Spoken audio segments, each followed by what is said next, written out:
크루스토리 여러분 안녕하세요. 긴급하게 찾아온 크루스토리의 대표 강사 소라입니다. 반갑습니다. 오늘 제가 이렇게 지금 시간이 10시가 지금 넘어가는데도요, 이렇게 유튜브를 촬영하게 된 이유가 있는데요, 저의 도움을 찾아주셨던 크루스토리의 많은 애제자들 덕분입니다. 이렇게나마 보게 되어서 반갑습니다. 오늘 제가 이렇게 유튜브를 긴급하게 촬영을 하게 된 이유는 2018년의 하반기 대한항공 객실 신입승무원 공채가 떴기 때문입니다. 너무 좋죠. 그래서 오늘 2013년의 대한항공 중반기 공채 합격자로서 그 자기소개서 어떻게 쓰면 좋을지 꽤 공신력 있는 노하우를 여러분들께 무료로 개방해 드리려고 합니다. 집중해서 보시고 다음 주 목요일까지 합격하는 자기소개서를 쓰셨으면 좋겠습니다. 잠깐만요. 좋아요 누르고 갈게요. 첫 번째 문항부터 살펴볼게요. 첫 번째 문항은 대한항공의 승무원이 되고 싶은 지원 동기를 2가지 이유를 서술하시오 라는 내용입니다. 어려운가요? 하지만 여기서 주의사항을 살펴보시고 제가 말씀드리는 플로우대로만 하면 합격하실 수 있습니다. 주의사항으로는 우선 이걸 알려드리고 싶네요. 자기 PR 이꼬르 대한항공 지원 동기 이렇게 적어주시는 분들이 있습니다. 같을까요? 아니죠. 예시를 들어볼게요. 나는 A라는 강점이 있다. 그러니까 이 A라는 강점은 대한항공 승무원에게 적합한 자질이다. 그러니 대한항공은 나를 뽑아야 한다. 이것은 어찌 보면 자기 소개, 자기 PR, 자기 강점 어필이죠. 하지만 기업의 자기소개가 아닌 지원 동기는 이것과는 조금 다른 플로우로 구성이 되어야 된다고 생각합니다. 그래서 이 문항을 봤을 때의 접근을 내가 대한항공에 합격을 시켜주세요가 아니라 내가 조금 한 발짝 멀리 떨어져서 대한항공이라는 회사, 나라는 인재가 지원을 하게 된 이유, 셀렉한 이유, 그렇게 좀 접근을 해주시면 이러한 우를 범하는 것을 좀 막아주실 수가 있습니다. 그렇다고 거만하게 작성하라는 건 아니고요. 내가 이 회사가 정말로 가고 싶은 이유를 구체적으로 찾아보시라는 내용입니다. 두 번째로 주의해야 하는 것은 이것입니다. 대한항공의 승무원. 여기에는 2가지의 조건이 달려 있습니다. 대한항공이라는 기업, 그리고 승무원이라는 직종 직무죠. 그래서 이 2가지의 조건을 모두 충족시켜주는 답안이어야만 여러분들이 합격에 조금 더 한 걸음 다가가실 수 있다는 내용입니다. 대한항공 승무원이 되고 싶은 이유를 단순히 서비스 직종에 맞춰서 쓰시는 분들이 있어요. 잘못된 사례로는 서비스직을 내가 해봤는데 너무너무 나랑 잘 맞고 좋아서 내가 서비스에 꽂힌 승무원이 되고 싶다라고 이야기를 하시는 부분인데요. 그렇게 쓰시면 직무 이해도가 안 된 사람으로 탈락하실 경우가 있습니다. 그렇다면 어느 항공사 승무원이어도 될 수 있는 그런 내용을 서술하신다면요. 예를 들어 비행기를 타면서 많은 사람들을 만나고 내가 견문을 넓히면 너무 좋을 것 같습니다. 여기에 포커스를 맞추시면 어느 항공사의 승무원이 되어도 다 받을 수 있는 혜택일 수 있습니다. 그래서 대한항공만이 가지고 있는 사례, 그것을 찾아서 대한항공의 그 중에서도 승무원이 누릴 수 있는 혜택, 그것을 찾아서 여러분들은 작성을 해주셔야 한다는 게 포인트입니다. 마지막으로 3번째를 말씀드리고 싶습니다. 대한항공의 승무원으로서 셀렉을 했는지 그 내용과 더불어서 대한항공은 그런 당신을 왜 뽑아야 하는지가 같이 서로 상호 보완적인 관계여야 된다는 거죠. 한마디로 윈윈 관계를 누리시라는 겁니다. 대한항공으로 받을 수 있는 복지 혜택, 그리고 내가 성장할 수 있는 배움, 이런 것들을 주로 서술을 하실 텐데요. 이걸 통해서 내가 이렇게 발전적인 인재가 된다면 당신의 회사 또한 이러이러한 혜택을 누릴 수 있습니다라는 것이 은연중에 글에 들어갈 수 있도록 작성을 해주셔야 됩니다. 어려우신가요? 그렇다면 예시를 하나 들어드릴게요.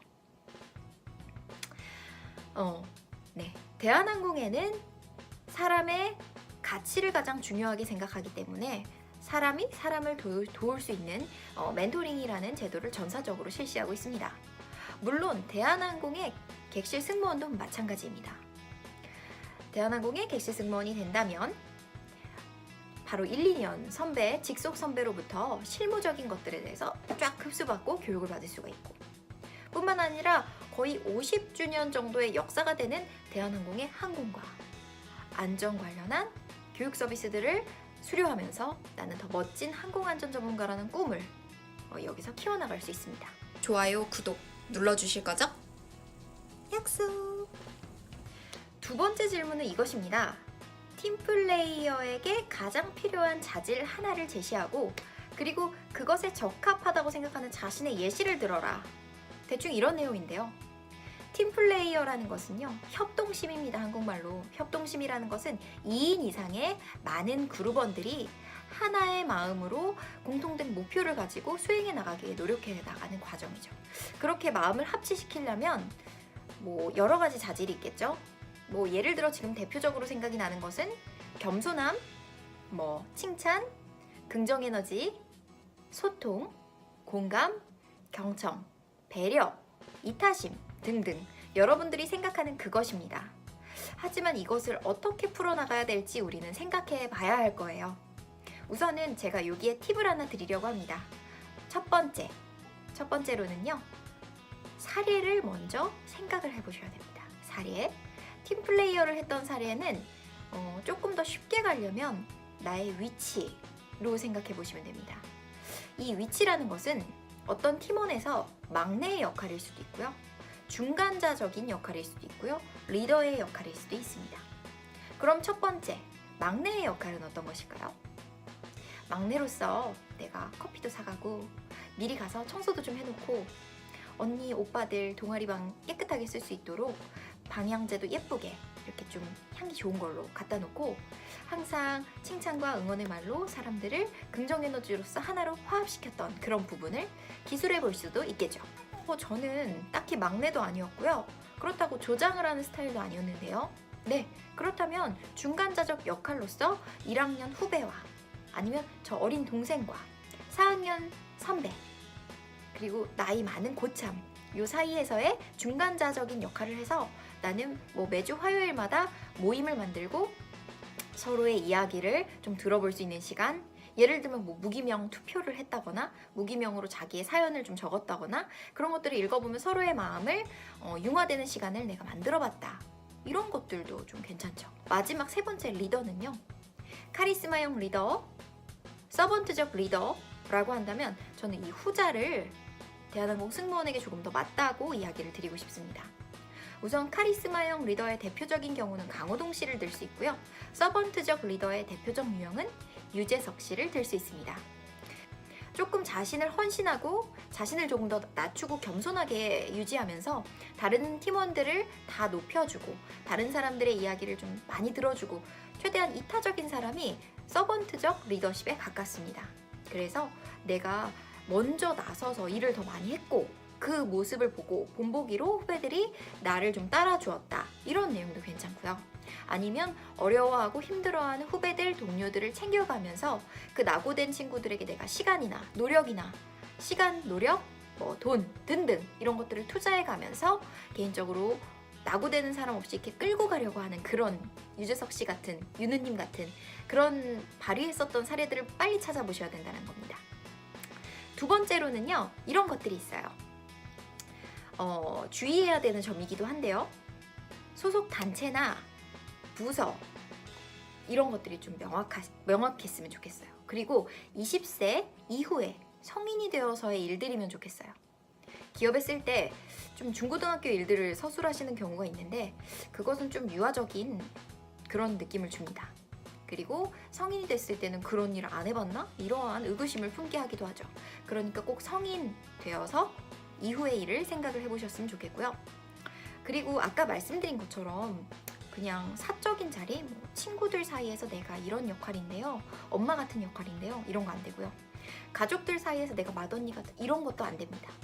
그냥 조금 더 공신력 있는, 예를 들면 교내에서, 예를 들면 동아리, 동호회, 또 예를 들면 사회에서 만난 사람들끼리 그런 명칭이 정확하게 있는 것이 좋다라는 것도 이야기를 드리고 싶습니다. 세 번째, 이런 에피소드들을 찾으셨다면 하나의 키워드로 융화를 시키려고 노력을 하셔야 됩니다. 내가 팀워크를 발휘하기 위해서 여러 가지들을 가져올 수 있겠지만 여기서 하나만 제시하라고 했고, 그리고 600자에서 나를 피력하고 서술하려면 방향성이 많이 흐트러지지 않는 게 좋아요. 나는 막내도 했고 중간자적도 했고 리더도 했고 그리고 나는 겸손하기도 했고 그리고 뭐 배려하기도 했고 이타심도 했고 경청도 했고 긍정에너지도 했고 너무너무 다 했어. 하지만 하나에 가장 집중되는 포커스를 줄 수 있는 사례. 세 번째 문제 또한 굉장히 어려웠습니다. 삶의 가치를 두고 있는 가장 중요한 것 하나를 제시하고 그것에 대해 내가 구체적으로 노력하고 있는 것들에 대해 기술해보라. 이것도 구체적인 에피소드를 기업 측에서 요구하시는 겁니다. 너무나 두루뭉술하게 작성을 했던 경우들이 많았다는 것이죠. 이것을 생각할 때도 결국에는 구체적 에피소드를 누가 잘 끌어와서 잘 풀어내느냐, 이것이 또 하나의 과제가 될 수 있을 건데요. 저는 이 질문에 숨어있는 내용이 어떻게 보면 직업관과도 깊이 연계가 있다고 생각합니다. 대한항공에 승무원이 되기 위해 중요한 자질들이 굉장히 많은데요. 그 자질들 중에 삶의 가치로 두고 있는 것들이 또 무수히 많겠죠. 그것을 일치되는 것을 하나 찾아서 작성을 해주시는 겁니다. 그렇게 가시면 조금 더 기업과 적합한 인물로 보일 수 있겠죠. 두 번째는요. 여기서 토익 스펙이나 어학 스펙, 성적 이런 것들은 언급하지 맙시다. 이런 것들을 언급하셔도 괜찮은 사례들도 뭐 때로는 있겠지만 삶의 가치를 두고 있는 거니까요. 이렇게 이력서상에 나와 있는 거 재미없이 기술하는 것보다는 내가 이렇게 살아오면서 했었던 활동들, 예를 들면 동아리 활동, 동호회 활동, 아르바이트 활동, 인턴 크루 활동, 해외 어학연수, 뭐 문화교류 학생 등등 여러분들 대학생으로서 할 수 있었던 많은 것들이 있잖아요. 그런 체험 안에서 내가 좀 노력해봤던 것들, 대표적인 것들을 쭉 나열을 먼저 해보시고요. 그 에피소드들을 먼저 본 다음에 삶의 가치를 뽑아내시는 것도 역으로 조금 더 편하실 수 있습니다. 승무원 합격으로 가는 빠른 지름길, 승무원 채널 크루스토리를 구독해주시면 가능합니다. 구독 눌러주세요. 600자라는 문항, 길다면 길고 짧다면 짧습니다. 하지만 여기서 여러분들 가독성에 주의하셔야 되겠죠? 소제목 절대 놓치지 마시고요. 문단 나눔 절대 놓치지 마시고요. 그리고 불필요한 소식어, 제가 늘 강조하죠. 저는, 제가, 저만의 이러한 경험을 통하여 이렇게 긴 거, 이런 불필요한 수식어들 제외하면서 작성해 주시길 바라고요. 그리고 기왕이면 하였고, 하였습니다. 이것보다는 했습니다라는 짧은 거, 했고 이런 식으로 작성을 해주시면 됩니다. 여러분들 자기소개서 잘 써주실 거죠? 저는 우리 학생들 믿습니다. 열심히 쓰시면서 모르시는 분들 댓글로 좀 문의를 주시면 제가 또 댓글 많이 보고 바로바로 달아드릴 수 있도록 노력하겠습니다. 여러분들 화이팅이요. 예승이들 화이팅. 안녕.